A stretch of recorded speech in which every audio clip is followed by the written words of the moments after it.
Welcome to The Explainer. I am honestly so incredibly excited to guide you through today's topic.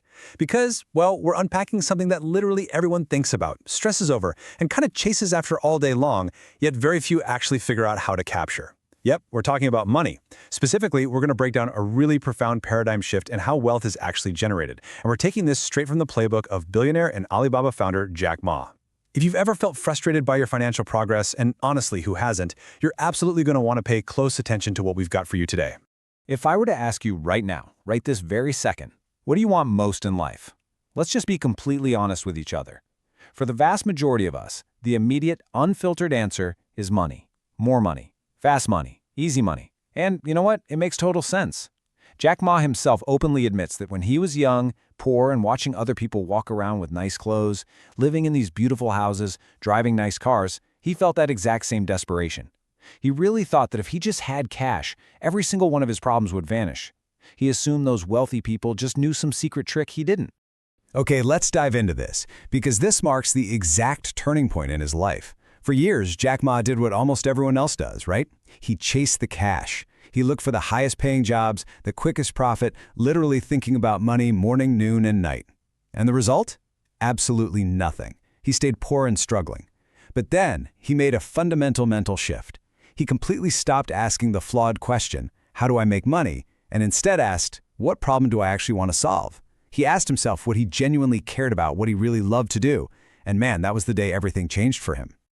Section 1. The real secret about money and shifting your goal. To really understand why that mental shift is so incredibly powerful, we need to completely tear down everything you might have been taught about getting rich. Look at this quote from Jack Ma. Money is not a goal. Money is a result. Actually, read that on the slide one more time.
And that something else is value. Jack Ma didn't sit down one day and say, you know what, I'm going to build Alibaba so I can become a billionaire. Not at all. He looked around and saw millions of small businesses in China that had absolutely zero way to sell their products to the rest of the world. No one was helping them. So he decided he wanted to solve that specific, massive problem. And because he focused entirely on solving a real problem for real people, the money just came automatically. Like way more money than he ever even imagined. The rule is super simple. When you solve real problems, the market always pays you back. This brings us to 3 fatal money mistakes and the pitfalls of desperation. And this brilliantly illustrates exactly what we're talking about. Look, knowing this and actually doing it are 2 very different things. Jack Ma warns of 3 fatal mistakes he actually fell into early on. Mistake number 1, chasing trends. People jump into crypto, dropshipping, or whatever the new AI tool is, just because they heard somebody else made a quick buck. The consequence? When things inevitably get hard, and they always do, you just quit, because you don't actually care about the work. Mistake 2 is wanting money fast. Jack Ma loves to say, slow is fast, fast is slow. When you rush, you completely skip building a solid foundation. You skip building trust. It might look okay for a minute, but eventually it all collapses. And the third mistake? Comparing your money to others. Staring at social media, feeling like everyone else is richer than you, that is pure poison. It just makes you panic, rush, and take totally foolish risks that you are not ready for. Moving on to the twist, money as energy. So if we strip away all that desperation, the comparing, and the trend chasing, what are we actually left with? This brings us to a massive twist in how we view finance. We are totally stepping away from traditional textbook advice here. The definition is this: money is energy. Now, what's really interesting about this slide is that it sounds a little, out there at first. But think about it. Jack Ma points out that he has seen people with far more talent than him completely fail, and people with far less education absolutely succeed. The difference was never luck, and it was never raw talent. The difference was the energy they brought to their work.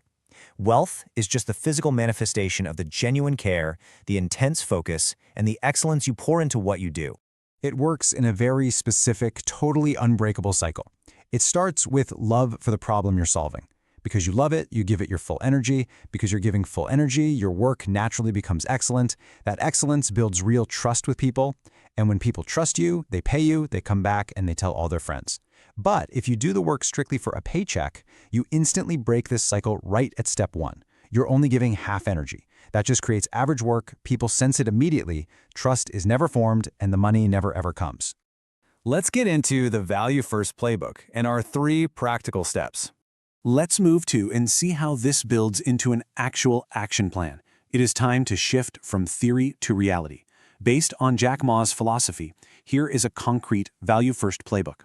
These are 3 highly practical steps you can start applying to your own career or business literally today to start generating the right kind of energy. Number 1, find a problem that actually bothers you personally, not some trendy business idea, but a genuine frustration you want to fix. Number 2, become excellent at one specific thing. And number 3, give before you take. I want to pause here and focus intensely on this singular concept. 1. This is the second step of the playbook, and guys, it is absolutely vital. You cannot be average at 10 different things. You have to practice deep, relentless focus to become genuinely excellent at exactly one thing. As Jack Ma wisely points out, the market pays a massive premium for excellence, but it pays absolutely nothing for average. 0. If you dedicate just 1 year of deep practice to your one thing, you will bypass 90% of the competition, for sure. So the crucial point is how you actually bring that excellence to the market, which brings us to step 3 of the playbook and what we call the wealth order. You must give value first. Help people, share your knowledge, solve small problems for free. I know, this sounds completely counterintuitive when you're just trying to make a living, right? But it is literally the secret to building an empire. Think about it. People only pay the people they remember and trust. Trust is built by giving. So you give first, trust comes second, and money always comes third. Never reverse this order. I want to take a quick second to speak directly to anyone watching who feels stuck right now. Maybe you're looking at your bank account, looking at where your peers are, and just feeling completely behind in life. It happens to all of us. Jack Ma has been in that exact same dark, frustrating place. But his message to you is this: you are not behind. You're really not. You are just still asking the wrong question. You've been exhausting yourself trying to figure out how to catch money instead of figuring out how to create value. So I want to leave you with this final, truly powerful question to reflect on today. Stop asking how to get rich quickly and ask yourself this: what problem can I solve? Who do I really want to help? And most importantly, what can you do so excellently that the world has absolutely no choice but to pay you for it? Find that answer, pour your energy into it, and the wealth will inevitably follow. Thank you so much for joining me on this explainer, and I'll see you next time.